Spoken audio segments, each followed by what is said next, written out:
Hey, deserving listeners, I took a poll on all of our social media. Which couple should I watch on Married at First Sight? Because there's a lot of couples. And there were a number of couples, but the first that rose to the top of the list was Chris and Paige. I have no idea who these people are. Let's watch the show and find out. I'm going to react to them. My name is Dr. Kirk Honda. I'm a therapist and a professor. Let's watch. My name is Chris Williams II, and I am a finance manager as well as a restaurant owner. I want to be married at first sight because I want a woman that is not after me for my money. She's intelligent, submissive, sexy, good in bed. Okay, so intelligent, great.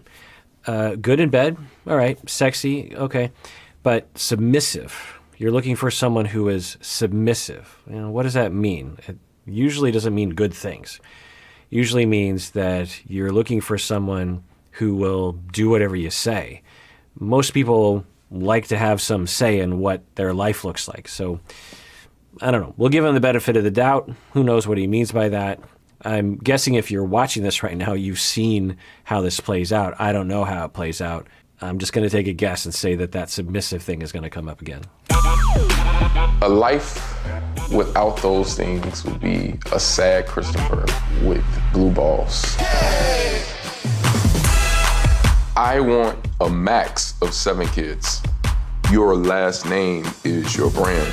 Your last name is your business.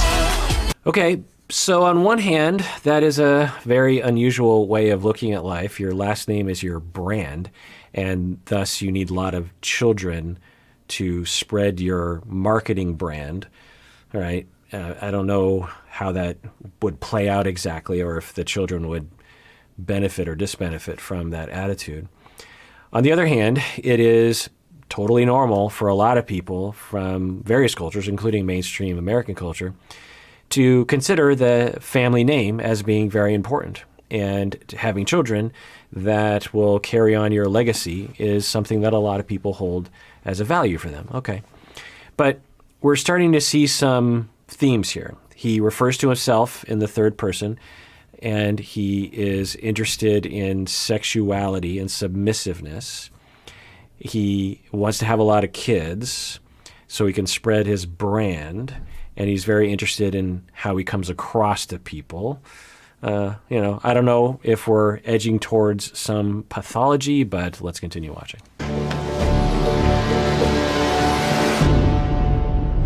Paige and Chris both come from religious backgrounds and take their faith seriously. They both want children soon. They're also both driven in their careers. I believe that they have the promise of becoming a dynamic power couple for sure. Yeah, so if you're just basing it on those qualities, I think you're in a good place of predicting that they might be compatible. They both talked about wanting to be financially successful, and both of them are financially successful and want to be more financially successful. They both want spirituality to be important. They both want to have kids pretty soon. So that's good. If they didn't have one of those three things, we could imagine that it would be a deal breaker right from the beginning.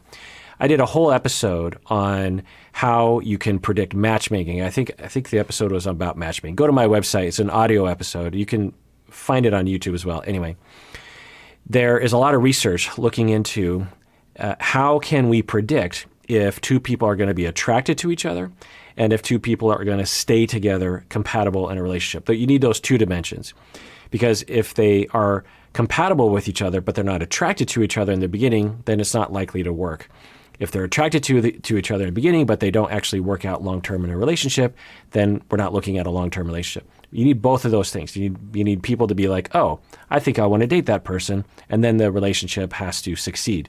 We've done a lot of research on trying to figure out compatibility between those between various people. If you could figure out the algorithm that would predict if person A and person B would be attracted to each other and work out, you'd be a billionaire, because so many people are looking for that one, and they're just dating randomly looking for that one. And a lot of people are concerned about how hard it is, hence the fact that a lot of people literally go on this show to just be matched up with anybody, and they just get married right out of the gate because they're fed up with the normal ways that people try to find long-term relationships. But the fact is that research shows that it is nearly impossible to predict if two people are going to be attracted to each other and whether or not they're compatible. This show proposes that they have a system, that they ask all these questions, they interview them, Pepper Schwartz goes into, I don't know if she's on this season, but they go into the homes, they do all this thing. It's all a sham. There's no way to predict. It is so hard to predict, as evidenced by the fact that this show has been on for a number of seasons, has a pretty bad track record. I broke it all down in the episode that I did on predicting matchmaking. Let me look up that. What was that episode called? The episode was called Scientific Matchmaking, and I made it about a year ago because I was watching this show and I was kind of aware of the research, so I did a deep dive on the research. I talked about it for an hour and a half. And the research shows that scientific matchmaking is really, really hard. And a lot of the claims that different websites will make, like eHarmony or Match.com or what are the other ones? Plenty of Fish, these ones. They will ask you a bunch of questions, and they might even have statistics that say, like, our research shows that 60% of the time you're matched up with a person that you fall in love with. Well, when you actually look into the research, their claims are really quite dubious. But they're trying to sell a product. They're trying to say, look, come to us and we will find a person for you. It's just really, really hard. You might be able to make some educated guesses, like, hey, they're the same age, they live in the same town, they're both spiritual, they're both financially successful, that's on their minds. They are both very, they both want kids. So, you're heading in the right direction, but chemistry, compatibility, the ability to communicate, attachment injuries, these kinds of things, it's really, really hard to predict. So anyway. We're asking a bunch of questions and what ifs that just seem really strange. Depending on how his wife is, that might be an issue for her. Because Chris is a little sketchy. You just gotta trust the experts, man. They've matched you with someone they think is what you want. So now, placebo can go a long way, or belief in the system can go a long way. So if you tell, and this is actually, I think, one of the demonstrated effects of selling these kinds of services and claiming that the service works, is that if you believe that, hey, there's experts, I've been matched up with this person either on a dating website or on a TV show, so there must be something compatible. There must have been some reason why they hooked us up together. Science has proven that you and I are compatible. Sometimes that gives you more motivation to try to make it work, more belief, more trust. And that can be the beginning building blocks of love. So sometimes if you say that to people, it'll come true. And maybe it does for some of these folks. I mean, now I know it was premature, but the process going through this, I felt like even though I got all this stuff working for me, my only negative is the fact that I'm fresh out of an engagement a few months ago, and that's tough. That's been tough for me, man. Okay, so what does he mean by it's tough for him? There are a lot of cultural ideas about how long you're supposed to wait to engage in another relationship after a breakup. And again, the science just doesn't show any universal here. For some people, literally, you could start a relationship the day after you broke up with someone, and maybe it works out for you. You could also wait 10 years and have it go terribly for you, or the opposite. So there's a lot of cultural ideas, though. They'll say, like, well, you just broke up with someone. You can't start a relationship the day after. There's something wrong with that. Well, okay, is it disrespectful to the last relationship? People say you're moving too fast. And maybe, but maybe not. Now, why do we have this heuristic? Why do we have this shortcut, this gut feeling? I think it's because a lot of us have been either in the position or we've seen someone go through a breakup, and as a way of distracting themselves from the breakup and the pain of it, they instantly jump into another relationship and just try to fix the problem that way. They're trying to distract themselves by having a rebound or something. And that does happen. But that's not every relationship, we understand. For some people, they might be kind of getting out of the relationship for months, even years. And then when the breakup happens, that just sort of signifies the official end. But they've been done for a long time. So the adjustment to the next relationship is pretty easy. But for Chris, he's saying that it's actually really hard for him because he just was engaged not that long ago. And it sounds like he has some emotions about that.